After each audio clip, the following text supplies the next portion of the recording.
Hello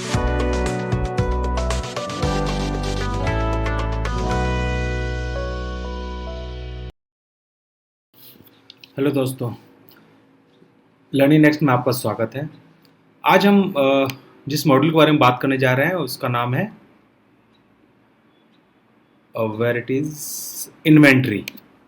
okay, so inventory में हम देखें कि नॉर्मली हम जानते हैं कि हर एक स्कूल में कुछ आइटम्स बाहर से वेंडर्स होते हैं जो सप्लाई करते हैं और आप स्टॉक भी रखते हैं अपने पास। फिर वो स्टॉक फिर आपके पास से फिर इश्यूज होता है, वो स्टाफ को भी हो सकता है, वो किसी भी तरीके के काम में यूज होता है।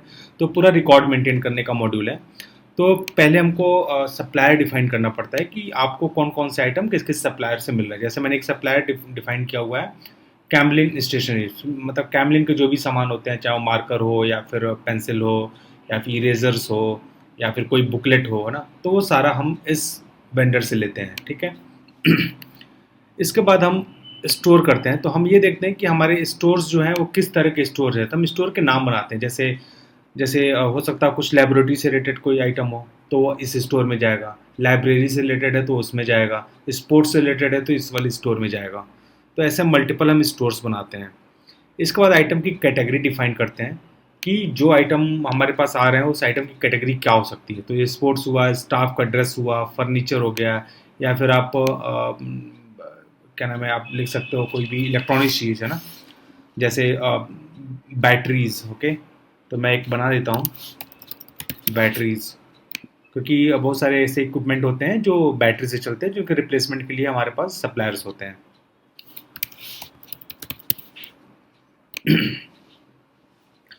ठीक है। तो ऐसे बहुत सारे चीज़ें होती हैं। तो ये अभी जस्ट फॉर द एग्जांपल मैं ऐड कर रहा हूँ।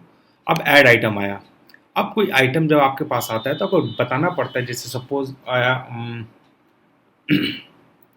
जैसे न्यूज़पेपर। Okay, newspaper.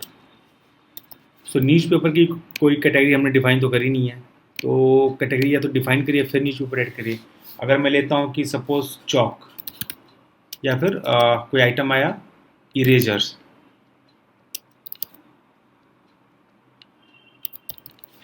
ओके, सो इरेजर की कैटेगरी किस में आ जाएगी? नहीं है हमारे पास। तो एक काम करता हूँ, मैं लिख देता हूँ टाइप फॉर स्टाफ, है ना। तो वो कैटेगरी हो जाएगी हमारी स्टाफ के ड्रेस की। यूनिट कितने आई? 100। ठीक है, type for staff, save it. आपके पास दिख गए कितने आइटम हैं। अब उसमें आपके पास आइटम आ गया, तो आप अब आइटम इशू करोगे। तो आपने क्या किया, आपने इशू आइटम पे क्लिक करा यहाँ पे, और यहाँ से आपने सेलेक्ट किया कि आपने किस टाइप को दिया, है ना।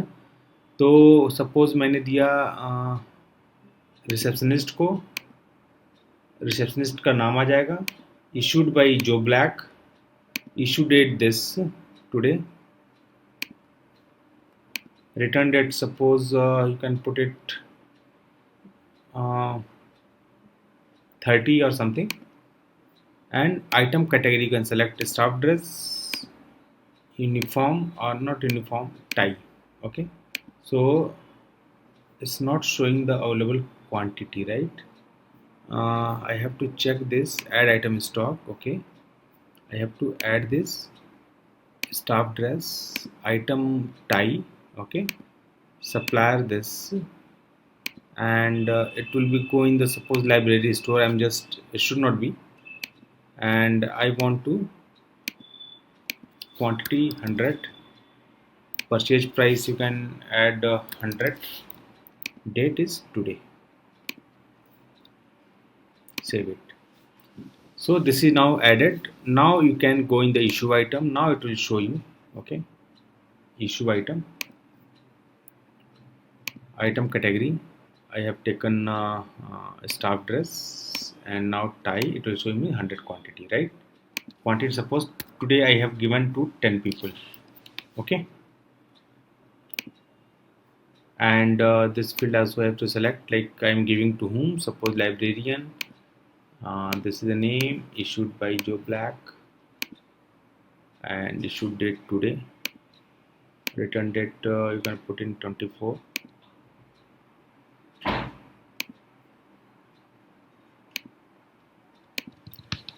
and then submit it. So this item is issued now. If you see in the stock item store, not in item store, item stock, so you'll see instead of 100 there is, I have added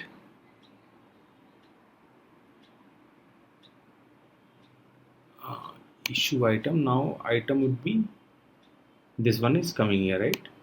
If when he is returning that, then you click on there and you can return. So this 10 stuff will be 10 tie will be returned. So this is how any item issued from the school or coming back to the school, so that can be managed from here. So this is all about this. Apart from the inventory, we have the I mean mainly like stationery और कोई dress है या फिर कोई ऐसी चीज़ जो school के लिए होती है, तो इन्वेंट्री हम मेंटेन करते हैं जिसको स्कूल ओन करता है। इसके अलावा एक और सेक्शन है इनकम और एक्सपेंस का। तो स्कूल में इनकम के बहुत सारी मोड होते हैं apart from the academic fees and other things. Like school के प्रीमाइसेस में हो सकता हो कोई ड्रेस का वेंडर हो, कोई कोई स्नैक्स की शॉप हो, या फिर कोई भी कॉमर्शियल एक्टिविटी हो रही हो, तो उसके लिए आप यहाँ पे ऐड इनकम कर सकते हैं। तो आपको एक इनकम हेड बनाना पड़ता है कि डोनेशन है या फिर रेंट पे कुछ आ रहा है, बुक सेल से आ रहा है, यूनिफॉर्म सेल से आ रहा है ना।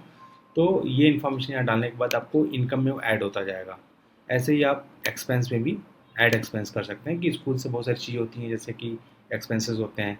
एक्सपेंसेस का हेड होता है, हो सकता है टेलीफोन बिल आता हो, न्यूज़पेपर बिल आता हो, तो वो सब इसमें आ जाएंगे एक्सपेंसेस में।